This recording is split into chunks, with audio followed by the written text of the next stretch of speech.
Hello, everyone. It's good to thank you for joining me once again. But this time around, we'll be sending a recording because of the logistics of um, going live together with our guests. But we'll do a recording and then it will be posted later. So I will not be able to get your comments live. But don't worry, you get as much value as you expect to get. So our topic today, lesson 5, is um, realistic expectations. To make it just short, realistic expectations. So I'm going to introduce you now to Mrs. Eudora Shegun Oshidikwe. She has been married for 17 years. She's an Igbo woman married to a Yoruba man, and you can imagine how she has made it work for 17 years, and it's still beautiful. It's a beautiful relationship between she and her husband. See, she's my older friend. Please raise your expectations, pay attention, and be set to be blessed. Let's meet Mrs. Idora Shego. All right, so she'll be talking to us about expectations, our expectations. Hello, everyone. Hello. I'm glad to be with you this time. Today we'll be talking about expectations, realistic expectations in marriage. Some of the problems we have in marriage arise because we expect things that are not realistic. You have to know that your husband is a human being first and foremost. So you need to allow him to be human. Don't expect what a normal human being can fall short of. In essence, what I'm saying is there's a common saying that to err is human and to forgive is divine. So have it at the back of your mind that the humanity in your husband will sometimes manifest in that there will be times he will get it wrong. Don't expect that he would always get it right. If you have that at the back of your mind from the beginning, when it happens, it becomes easier for you to handle it, to come to terms with it, because you've already understood that, just like yourself, you're not perfect. Perfect person. He also, at certain points in time, would manifest imperfection, and of course, what I'm saying is that you should expect it. So it's not when he does something that you don't expect, or when he says things that you don't expect, you go overboard in your reaction. Of course, what you expect, you can more easily manage, you can more easily handle. It doesn't take you off your guard, because you've known that someday something might happen, just that you didn't know in what direction or from what angle it would come. So if you have that at the back of your mind, if you don't go into marriage expecting that your husband will be perfect, it will help. It will go a long way in helping your relationship. Another thing you need to bear in mind is that your husband is not you. Every human being, it's not it happens to all of us. Yes, somehow you tend to see yourself as the unit of measuring what should be and what should not be. You need to understand that while this guy is your husband, he is not you. Yes, there are certain things you believe in that he won't believe in. There are certain things that you don't believe in that he would believe in. And when that happens, when those things begin to show up, don't start thinking that he's out of the ordinary, or that he's not being realistic, or I don't know how to put it, but it's just him. It's just him. He's not exactly you. No two human beings are the same, think exactly the same way. So when he begins to show his uniqueness, don't kill him for it. So the combination of factors that makes him is different from the combination of factors that make you you. So, exactly. So we're really different. Yes. So, and it's what he believes in, the things he accepts, the things he does not accept will all the time show up in his actions and reactions. So you don't kill him for it. The only thing is that over time, you realize that as you talk these things over, you people come to a common ground. And let me warn you, there will be some that you will not be willing to shift your ground, and he would also not be willing. So, but you just have to go on. No two people will believe in exactly the same things, and not agree to exactly the same thing. So allow space for that. That's another point. Another point is you should know. I have seen people who tend to believe that their marriage will be rosy just because you married a guy, at a time he was comfortable. You think that all the time the comfort will be there. It's not so, and the other way around too. That a guy doesn't have, I'm talking about material possessions right now, because a lot of people tend to attach the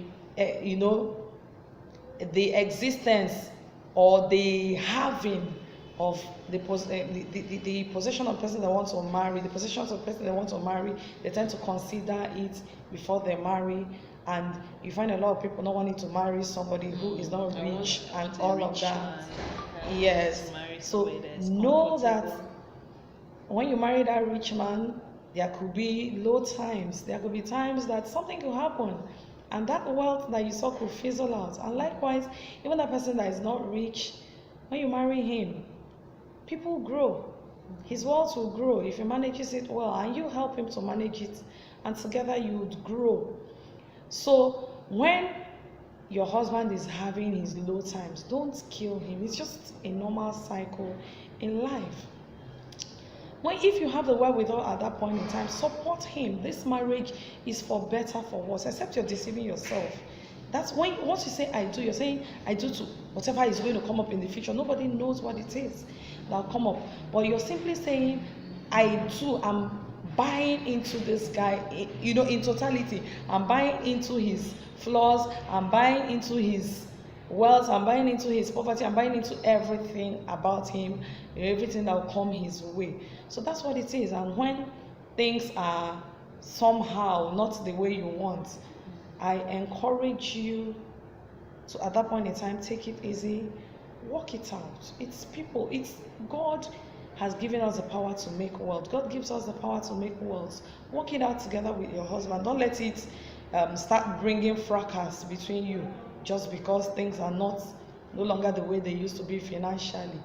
Work things out. And for me, there's nothing wrong with you if you have the means supporting while he rides through that period. I just want to let you know that marriage is something that you need to work out. Every successful marriage is so because people worked it out.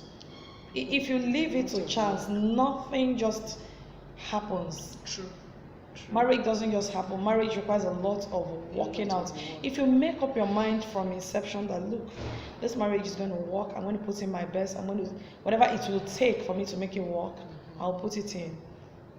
And your husband too makes up his mind that way. You find out that when things happen that should cause problem, people will handle it maturely, and it will work out. That's just it. It's I want you to take these things into consideration, because realize that when your marriage is not working, it just destabilizes you. It just destabilizes the whole of you. So whatever it will take, make your marriage work. Thank you. Thank you so much, Madam Idora. Her points about expectations are so valid. In fact, I was taking notes myself. She mentioned respect his humanity. He is him and you are you. You are not the same person. And then don't let material possessions or whatever it is be your only criteria for going into the relationship. So I would like to ask you, how do we relate this to life?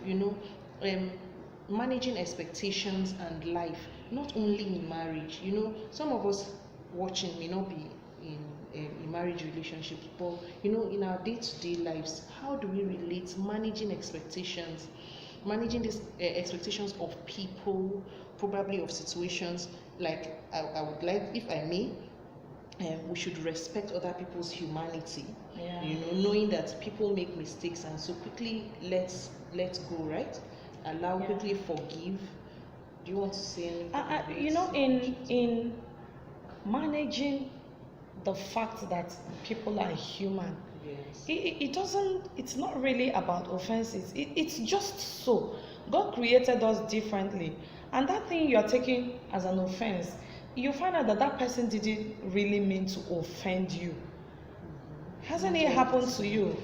Yeah, it happened to me. If it hasn't happened to you, that I just did something in good faith and it was turned out taken wrongly. Yes, it has happened the to person me. took it, you know, in a bad way. That's has just what it happened to is. me. It has Just happened because to me. I think differently, I believe that when I do this thing, you'll be fine with it, and at the end I do it and you're not fine with it. has So you have to leave room for that. People are different. So, and when somebody does something, don't think that the person set out to offend hurt you. Try and understand why that person did that. It will help. Thank you so much. Thank you so much. It makes me remember an NLP. During my NLP training, there was something that we learned seriously then, that nothing has any meaning except the meaning you give to it. Yes. Nothing has any meaning. So just accept people the way they are. Determine the meaning you would give to people's actions or reactions. So your expectations are not, they are yours. We're responsible for, yes, it's important for us to have expectations in life. Our expectations definitely determine our reality. But our expectations should not be so much dependent on the other person. We should be responsible for our own expectations, so that with the kind of results we get, we would be able to take responsibility for those things. Thank you so much, very much. Thank you so much. I've got some things I hope you have too. We have to respect other people's humanity. They are them, we are us. So it's just the way it is. Our composition is not the same, so we should respect that. Thank you so much for joining us today again. This is lesson 5. Thank you so much for joining us. We are making progress. Next week it will be lesson 6. Join us same time, 9 a.m. on Thursday, West African time. God bless you. Thank you so much. Bye. Bye.